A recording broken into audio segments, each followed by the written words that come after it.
I'm back in my art studio after Joe's and my 6th trip to Africa.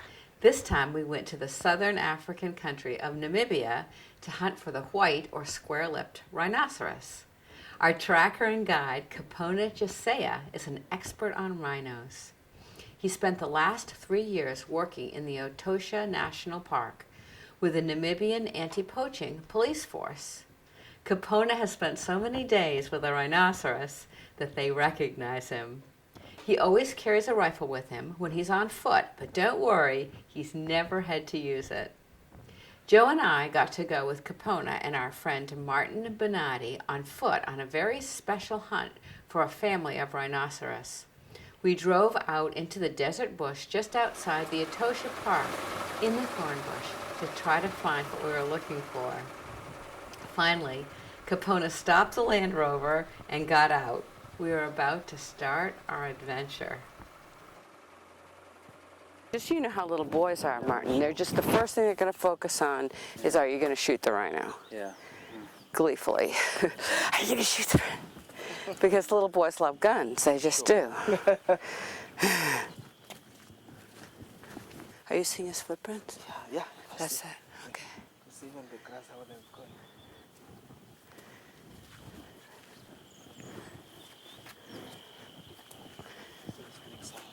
Tortoise.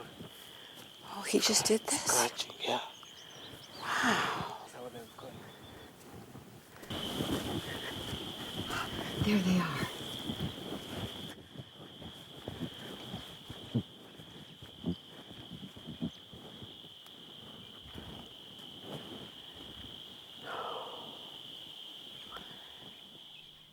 What an amazing animal. They look almost prehistoric, don't they? They're so unlike any of the animals that we usually see.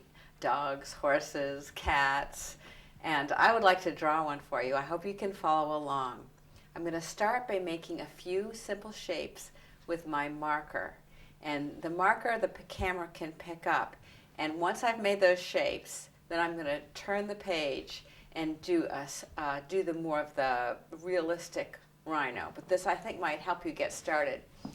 When you begin your rhino picture, remember the head and the horn are quite large. So you start, well, I'd go halfway. I have my paper in the landscape mode. And I would start by drawing a square, well, it would be a rectangle actually. This is going to make up the rhino's body. It's a rectangular, but it's quite tall. And then another smaller, and this definitely is a rectangle. It's long and thin. And then I'm going to put like a pie shape in here. And that's going to be its neck. So we have these two shapes, the big fat square, and we have this long one that comes off at an angle. So if you can remember those shapes or just put them down with your pencil, then you can erase them later as you get drawing the details of your rhino. So I'll take this first paper away and we'll get to work because we'll get to color this guy in and everything. Now I say guy, but it may be the female. The one we saw had this long horn and I really would love to draw that. These animals are grazers. The black rhino is actually a browser. It carries its head more up off the ground. But I would like to draw this square-lipped rhino. I think I will begin with her head. About halfway down this rectangle is where her eye is. That's so unusual. Usually with a horse or any of your animals that we're used to drawing, the eye would be up higher. But right in the middle here is her eye. They don't have very good eyesight. I learned that when we were tracking them. And then this is kind of bowed under like this to form the underside of her head. And then it has almost, I think I call that a pole. It's like a round back of the head part, this part. And her ears will swivel. And you could almost think of it like a horse's ear. One might be forward, one might be back, because the whole time that she's grazing, she would be listening for sounds that might make her think danger is coming or just make her aware of her surroundings. So then this pole will come down, and then the face is concave, and there's a small horn here, and then there's a large bony structure at the on the top of her head. It's called a boss, and if you could see the rhino without any skin or muscles, you would see this big hump, and that's where the horn grows off of. And now I'm going to put her horn in, and this is something that was, I mean, here she is. She had the largest horn. It was just amazing to see. And it comes down here, and then her mouth comes out, and she will use that to crop the grass as she goes along. This part is probably going to be the hardest thing to draw because it's not like most animals. She has this very thick neck which holds her this massive head onto her skeleton. So it arches up like this, and this huge hump there is supported underneath by the vertebrae of her backbone actually go up there. And then her back goes along like this, and there's like a funny bump there. And the first time I saw this, I thought, what is that bump doing there? And it's just the way her backbone is. Now, right, she's grazing. I'll put a little bit of grass there, and I'll make like a line very lightly there because I want to know where her feet are going to go. And here's that pie shape. But her legs are almost like cones. They're fat on the top, and then they come down thinly, and then she has quite wide feet supported on 3 toes. So when Capona was looking as we drove with a Land Rover, he saw those tracks, and that's why he stopped, and he could tell that they were fresh, and that's when we followed this rhino. And so here's these pillar-like legs. They're supporting a tremendous amount of weight, and this rhino is, and all rhinos, are heavily muscled and have thick, thick skin. So they don't have any fur or hair to speak of. Just around their ears is like a little fringe. So there's that pillar-like leg, and then the back leg comes down, and it almost like has a horse's hock. It has a little bend in it. And then you'll see those 3 toes, and the front foot is larger than the back foot. And all that weight is on the 3 toes, and then there's like a little fleshy pad right there. But this is where the weight is, especially on the middle toe.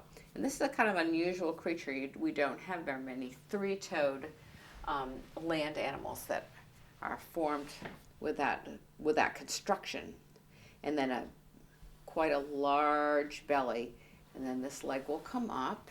And let's say she's walking, so we'll have this other foot just been put down on the ground. And then let's see, maybe we'll put the other one, we'll show a little bit of a back view here as she's moving along.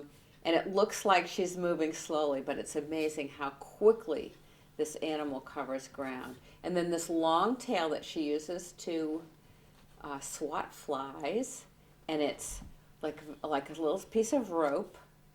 It's kind of like a big string, and then at the end it's got black hair, wiry black hairs, and she'll flick that around and when flies are bothering her.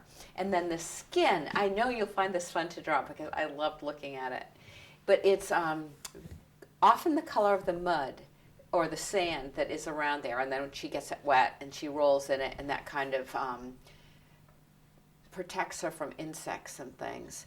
So a lot of times they'll look different colors. Like this one looks, I think this is pretty much what her real skin looks like. It's kind of a grayish blue. And then these are a little bit more of a browny gray color. And look at these folds in their skin. It's so thick. So maybe I'll put a few of those little folds in. And it doesn't, but it's not because the rhino is thin. It's just that's the way its skin is, and it has this strong muscles. What a muscular creature. I would love to know any creature. Maybe a dolphin has more muscles than the rhino. And then there's a very deep fold right here. And when we're painting this in, we'll make sure we put this fold in. But when you draw your rhino, put that fold in because rhinos really are very distinctive for that reason of that folded skin there.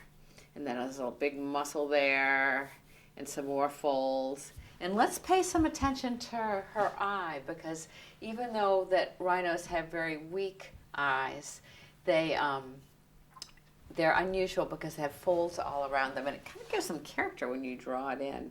So you could just, here's the eye, we'll color it in black and leave a little sparkle in it, a white sparkle. And there's those wrinkles around her eye, and then there's some around her horn. And it's quite a rare animal. See, we can see that other ear. She's got them both forward. Maybe she heard some sounds. Oh, and her nostril. How could I forget? Make a little shape right down in there. And then the skin folds down. So everything is right there close. It's kind of a cute little face. And then it has this funny horn on the top of it. It's not a funny horn, but it's a funny compared to other animals. It's unusual. And there we'll put some grass around here because she's grazing, and you hear this crunching noise as she's cropping the grass. And of course, that part of the world has wonderful sounds, and there's no sounds of machines or airplanes or anything. And you hear this crunch, crunch, crunch as she goes along. And when we were tracking the male rhinoceros, when he saw Capona, he was totally relaxed. But once he saw the rest of us, then he kind of ran away. And they are very fast, extremely fast. And you heard this boom, boom, boom, boom as he went off trying to get away from us, because he was, I guess, afraid of these humans that he didn't know. So I would like to color him in. And I'm going to not be using I won't be using much of a colorful palette, because this is an animal that is is grayish brown. And I'm just going to step out of the picture for a second to get my water. So I just realized I'm going to need to use that to make my gray a little bit lighter. Right under his belly, I'm going to put a little bit of a shadow mark, to show how round she is. Because we did decide this was going to be the female. And underneath her face, her head, and boy, when we saw the baby rhino, he was very cute. And it was a boy. And all the rhinos are named, and they didn't have any collars or anything for them to keep track, because they can really tell by just the configuration of the horn which rhino it is. They all have a very different look to them, each individual. And I'm pretty sure Capona said there were 40 rhinos in this area that they kept track of. And the reason they knew him so well is when he was working in the anti-poaching unit, he had to follow the rhinos around so he could tell when they gave birth. So he had to be with them like every single minute. And they got used to him. They became habituated to him. But I guess they're pretty smart, because they knew that we weren't someone familiar. And generally the males and females are not together except for in breeding season. And now this rhino female that we would call a cow has her baby is getting quite big, and so that she might be ready to be a mother again. And the male will be aware of that and will follow her, and they'll be together for a short time, and then he will go off and be a solitary animal. But the one thing that he does do, which is fascinating, is that he has a territory, and he wants to make sure that no of the other bull rhinos come in his territory. So he'll mark his territory, and it's quite a large area of land, and that will be his kingdom. And there's the horn. And I'm sure all of you know that one of the reasons that rhinos are poached, which means that they're killed in an illegal way, is for their horns, which is, in the olden days, they made medicine from them. And some people still believe that the medicine can work, and they are responsible for making these populations get very low, almost to the point of going extinct. And so that these parks are where these animals can reproduce and live without being hunted, and they're protected by people like Apono, who's really a hero. He takes care of the rhinos. And what was that? Oh, I was going to say that rhinos actually live from 30 to 50 years. I mean, that's pretty old. Can get to be very old, these animals. And there's also two other species of rhino that live in the world. And Sumatra rhino is much smaller, has smaller horns, lives in Asia, and the Indian rhino. And those are two animals that I have never seen, having never been to Sumatra or India. But I have seen this wide-lipped, and it was also known as the white rhino, but people stopped calling it white rhino because it's not white. So I'm just filling in with this gray color.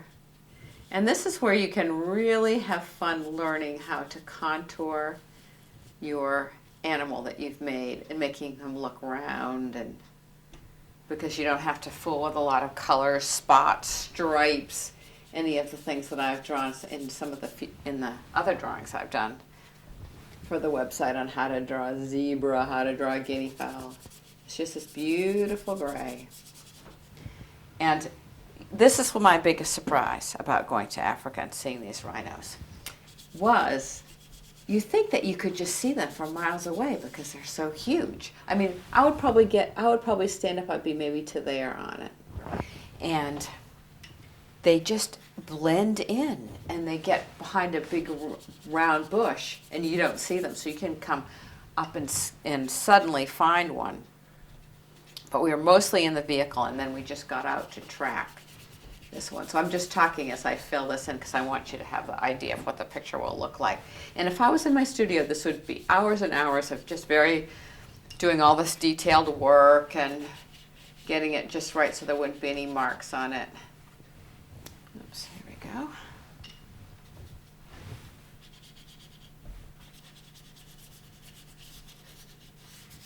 There, she's looking very nice there. Now this part of Africa, Namibia, what a beautiful country. It's very unspoiled. And it is north of South Africa. And part of it is on the Atlantic Ocean, and it's on the western coast of Africa. There's a coastline. And this Etosha Park is very famous. Huge, huge, huge park. And we were outside that park. And although the land that we were on is land where the animals are protected, it's just not Etosha Park, but that's really famous. And what a wonderful time we had there. We saw so many interesting animals, reptiles, and then birds, which Martin Bonatti, who I mentioned, was our bird guide. And he showed us some of the wonderful birds from that area that you can't find anywhere else. Plus, it was a really amazing plant called the Well Wichita, which is like a very, very primitive plant, and it's the only place in the world that they grow. And they get to be 2,000 years old, and this plant is really small. It's like only as big as a dictionary or something, and it lives that old, and it doesn't even look like any plant you've ever seen before. So Namibia was full of surprises, and if you want to go there, this is how we got there. First, we went from the United States to Johannesburg in South Africa. We took a plane from Johannesburg to Windhoek, which is the capital of Namibia, and then we took a little tiny plane to the area around the Etosha the Etosha Park. So that was 3 plane rides. It took a long time, but the airport in Windhoek is very modern, and same with Johannesburg. You could also drive, which would be really an adventure because you'd see the beautiful landscape in Namibia, which many geologists go there just because of the beautiful landscape.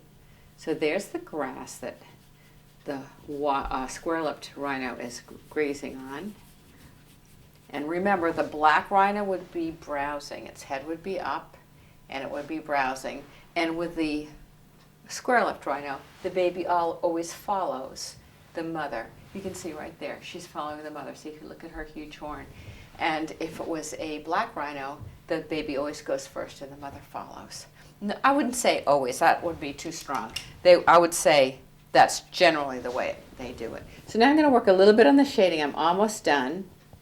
Look at how these feet spread out and look like they could support this huge, heavy, well-muscled body. Very agile animal. We saw they wanted to rub on some big down trees, and so they were climbing over them and itching and doing all kinds of things. And you wouldn't think an animal, it looks cumbersome, but it's not. It's really, don't forget to put that little hump in its back, and then that big massive neck that has to hold it up. There now. Maybe put a little shadow as the final touch right under here so that you can, it really looks like it's out in the hot sun in Namibia, which is, a lot of Namibia is desert. And this area had this vegetation of thorn bush. And then an artist always needs to sign their work, so I hope you do too. I hope your rhino came out really well. It's learn as much as you can about this extraordinary animal. It's one that was on the brink of extinction and now has come back with the efforts of countries like South Africa and Namibia who have got a program to help protect them. Good luck with your drawing.